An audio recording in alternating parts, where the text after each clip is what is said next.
The hifold booster seat has been designed to meet all the regulatory requirements around the world, so no matter where you buy your hifold seat, you will be able to use it everywhere.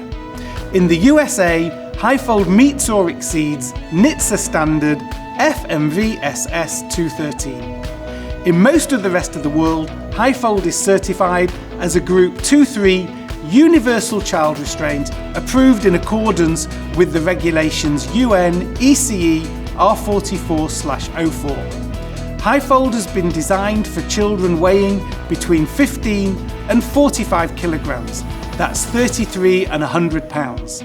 The child's height must be between 90 centimetres and 150 centimetres, which is between 36 and 59 inches tall.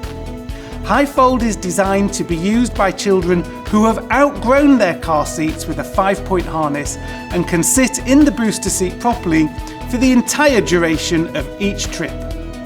Outgrown means that the child's weight or height exceeds the use limits of their old car seat.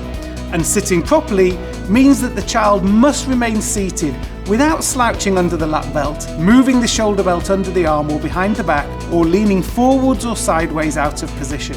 If your child cannot sit properly, then the seat belt will not remain properly positioned. If your child will not remain seated properly, your child should use a child restraint with a 5-point harness. For all other parameters, please check your instruction manual.